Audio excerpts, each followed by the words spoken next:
안녕하십니까, 최진호입니다. 최진호의 신앙탐구 59번째 시간으로 마태복음 시리즈의 34번째 시간입니다. 오늘은 마태복음 27장의 내용에 대해서 예수님의 죽으심이라는 제목으로 말씀 나누겠습니다. 예수님에 대한 유대인들의 재판은 밤에 이루어졌습니다. 유대인의 법에 의하면 재판은 낮에 행해져야 한다고 규정되어 있으므로 이들의 재판은 그들 자신들의 법에 의하더라도 불법입니다. 이 불법적인 재판에서 예수님을 죽여야 한다고 결정하였으나 당시에 이스라엘은 정치적으로 로마 제국에 의해서 통치되고 있는 상황이어서 그들에게는 사형을 집행할 권한이 없었습니다. 사형 선고를 얻어내기 위해서 그들은 이 재판을 총독 빌라도에게 넘길 수밖에 없었습니다. 본디오 빌라도는 주후 26년에서부터 36년 사이에 유대와 사마리아를 관장하는 총독이었으며 총독 빌라도의 관제는 가이사랴에 있었으나 축제 기간 동안에 그는 예루살렘의 궁에 유하고 있었습니다. 가룟 유다는 자신의 배신 행위가 만들어낸 결과를 보고 뉘우쳤습니다. 아마도 그는 자신의 배신이 이러한 끔찍한 결과를 가져오리라고는 예상치 못했던 것 같습니다. 그는 그가 받았던 은 30을 대제사장들과 장로들에게 도로 갖다 주면서 내가 무죄한 피를 팔고 죄를 범하였도다 라고 후회하였지만 이미 때는 늦었습니다. 종교 지도자들은 그를 동정하지 않았고 이는 그의 문제이지 자기들과는 상관없다고 하였습니다. 유다는 받았던 은을 성소에 던져놓고 가서 스스로 목을 메어 자살하고 말았습니다. 대제사장들은 유다가 던져놓고 간 은을 불의한 돈으로 정의하였습니다. 자기들이 유다와 거래한 대가로 지불한 돈을 불의한 돈으로 인정한 것은 자기들의 행위를 스스로 불의한 것으로 인정한 것이나 다름없습니다.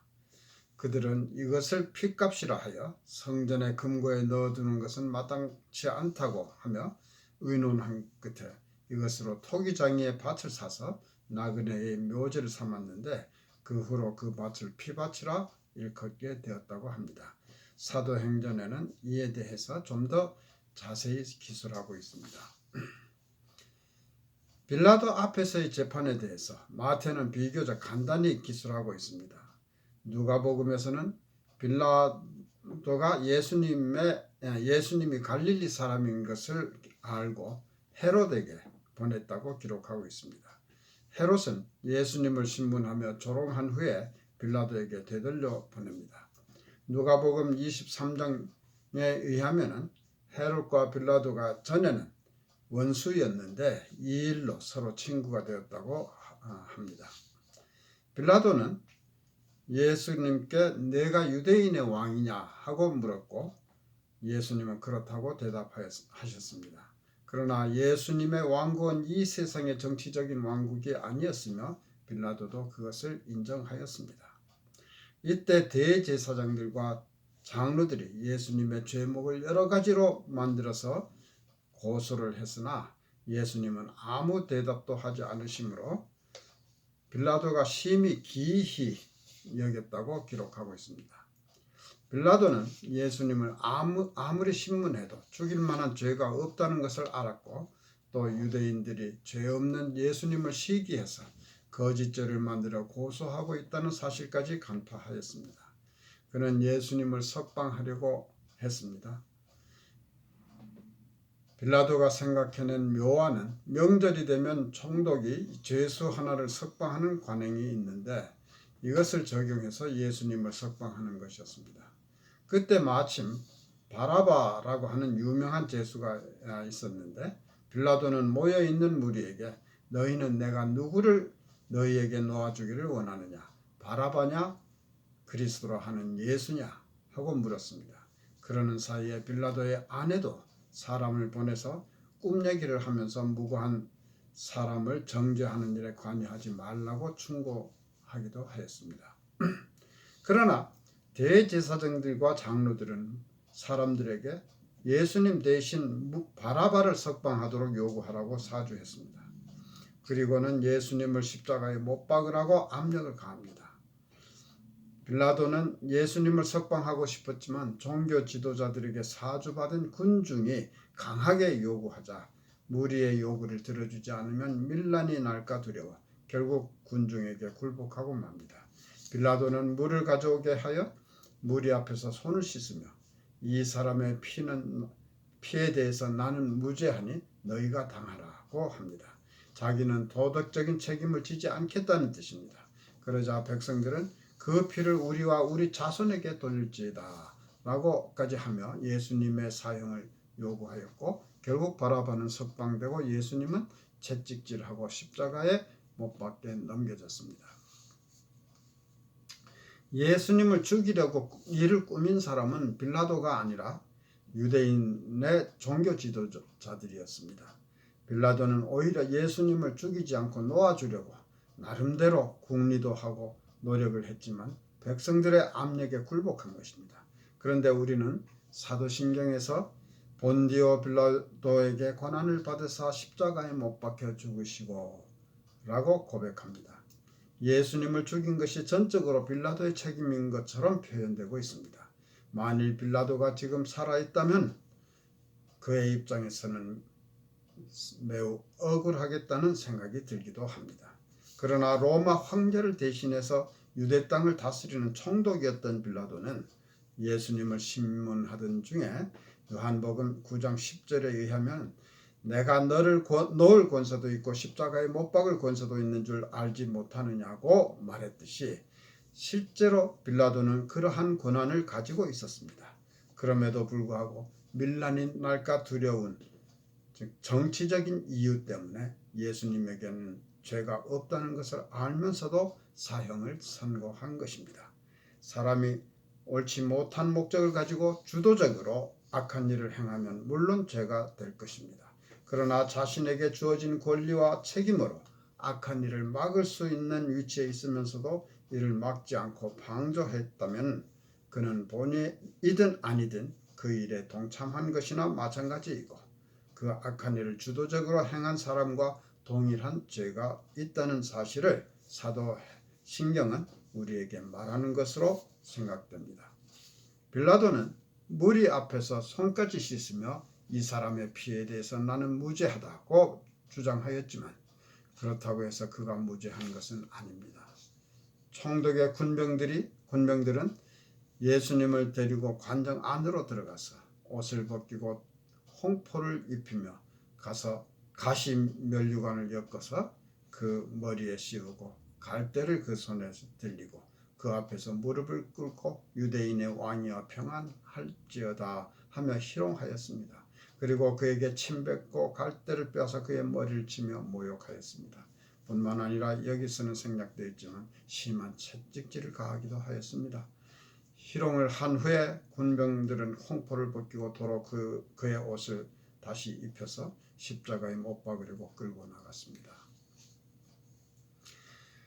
예수님은 이미 많은 매를 맞아 체력이 매우 약해지셔서 십자가에 못 박히기 전에 십자가에 못 박히기 위해서 십자가를 지고 끌려가시는 도중에 3번이나 쓰러지셨다고 전해집니다. 십자가를 더 이상 질 수 없게 되자 군병들은 구레네에서 온 시몬이라는 사람을 만나 예수님의 십자가를 대신 지게 하였습니다. 드디어 형 집행 장소인 골고다에 이르렀습니다. 골고다는 아람어로 해골의 곳이라는 뜻인데 이곳에 해골이 많이 쌓여 있어서가 아니라 지형이 해골 모양을 하고 있었다고 합니다. 그러한 언덕이었다고 합니다. 이곳에서 쓸개를 탄 포도주가 제공되었는데 이것은 십자가의 고통을 조금이라도 경감시키기 위한 일종의 신경마취제의 효과가 있는 것이었다고 합니다. 최악의 고통 속에서 죽어가는 죄수들에게 베푸는 최소한의 자비였을 것입니다. 그러나 예수님은 이것을 맛보시고는 마시기를 거부하셨습니다. 이는 십자가에 달려있는 동안에도 자신의 감각을 온전히 제어하시기를 원하셨기 때문일 것입니다. 마태는 군병들이 예수를 십자가에 못 박은 후에 그 옷을 제비 뽑아 나누었다고 기록하고 있습니다. 십자가형에 처해지는 죄수의 머리 위에는 그의 죄목을 기록한 죄패를 붙였는데 예수님의 머리 위에는 이는 유대인의 왕 예수라 쓴 죄패를 붙였습니다. 유대인의 대제사장들에게는 유대인의 왕이라는 표현이 심기에 거슬렀을 것입니다. 그들은 빌라도에게 유대인의 왕이라 하지 말고 자칭 유대인의 왕이라 하라고 요구했으나 빌라도는 바꾸기를 거부했습니다. 이때에 강도 둘이 예수님과 함께 십자가에 못 박혔는데 하나는 예수님의 우편에 하나는 좌편에 있었습니다. 예수님이 십자가에 달려있는 동안에도 지나가던 사람들이 성전을 헐고 사흘에 짓는다여 내가 만일 하나님의 아들이거든 자기를 구원하고 십자가에서 내려오라 하며 예수님을 조롱하였고 대제사장들과 서기관들과 장로들도 저가 남은 구원하였을 때 자기는 구원할 수 없도다. 저가 이스라엘의 왕이로다. 지금 십자가에서 내려올지어다. 그러면 우리가 믿겠노라. 저가 하나님을 신뢰하니 하나님이 저를 기뻐하시면 이제 구원하실지라. 제 말이 나는 하나님의 아들이라 하였도다 하며 희롱하였습니다. 그들은 예수님이 하나님의 아들이라면 하나님의 권능으로 예수님을 십자가에서 내려오게 하실 것인데 그러지 못하는 것으로 보아 그것은 거짓말이라는 논리인 것입니다. 함께 십자가에 못 박힌 강도들도 이와 같이 욕하였습니다.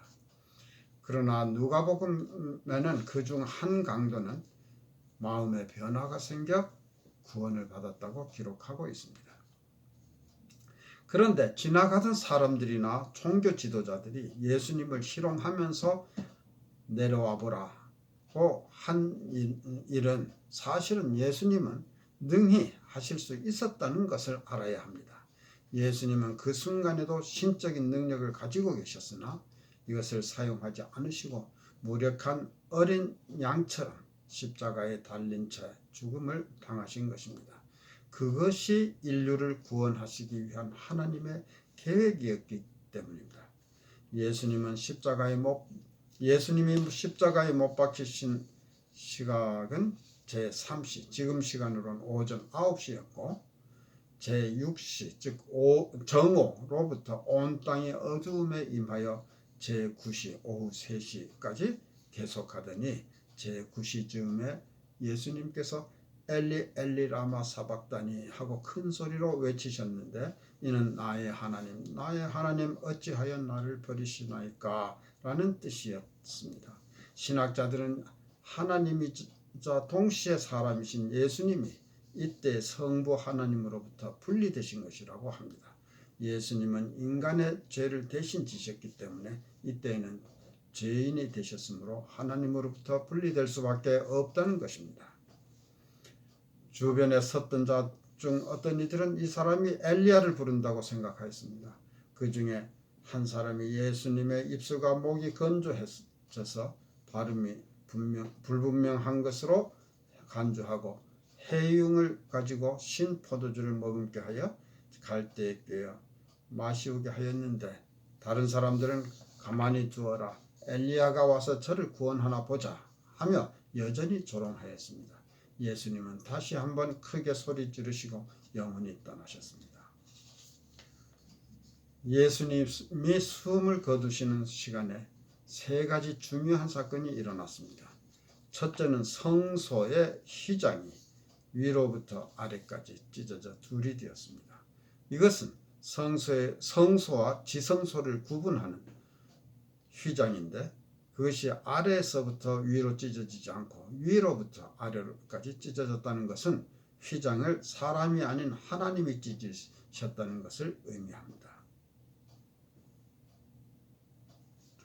구약시대에는 지성소에는 아무나 들어갈 수 없고 1년에 단 한 번 그 해의 대제사장만이 들어가는 곳이었습니다.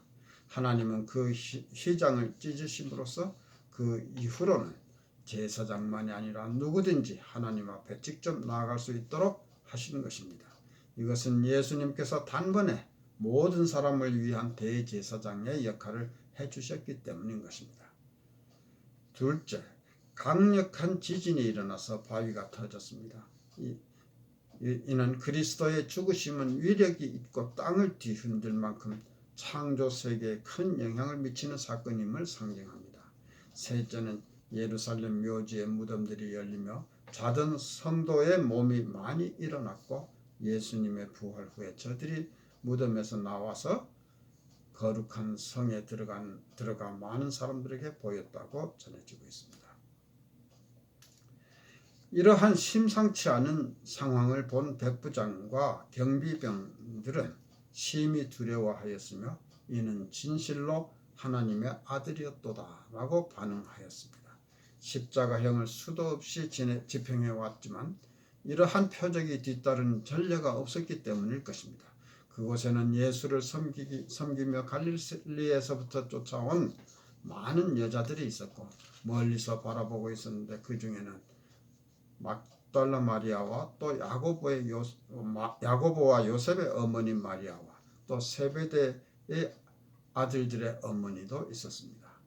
아리마대의 부자 요셉은 드물게도 공회원이었으나 예수님의 제자였습니다. 누가복음 23장 51절에 의하면 그는 예수님을 십자가에 처하자는 공회의 결정에 동조하지 않았다고 합니다. 요셉은 용기 있게도 빌라도에게 가서 예수님의 시체를 달라고 했고 빌라도의 허락을 얻어 시체를 가져다가 정한 세마포로 싸서 바위 속에서 판 자기의 새 무덤에 넣어두고 큰 돌을 굴려 무덤 문을 막았습니다. 그러는 동안에 막달라 마리아와 다른 마리아가 무덤을 향하여 앉아 있었다고 합니다. 제자들은 예수님을 버리고 도망간 데 비해서 이 여인들은 예수님의 시신이 장사되는 순간까지 옆에서 지키고 있었습니다. 예수님의 제자들은 예수님이 내가 사흘 후에 다시 살아나리라고 하신 것을 잊어버린 듯 한 데 비해서 예수님을 믿지 않는 대제사장들과 바리새인들은 그것을 기억했습니다. 그 이튿날은 안식일인데 그들은 빌라도에게 가서 주여 저 유혹하던 자가 살았을 때 말하기를 내가 사흘 후에 다시 살아나리라 한 것을 우리가 기억하노니 그러므로 분부하여 그 무덤을 사흘까지 굳게 지키게 하소서. 그의 제자들이 와서 시체를 도적질하여 가고 백성에게 말하되 그가 죽은 자 가운데서 살아났다 하면 후의 유혹이 전보다 더 될까 하나이다 라고 하였습니다. 그들은 예수님을 저 유혹하던 자라고 불렀습니다. 그들은 예수님의 말씀을 믿지는 않았지만 제자들이 시체를 훔쳐가서 죽은 자가 살아났다고 유언비어를 날조해내지 않을까 염려되었던 것입니다.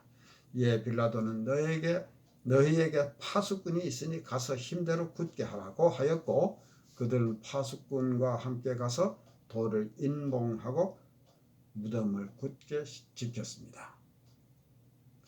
감사합니다.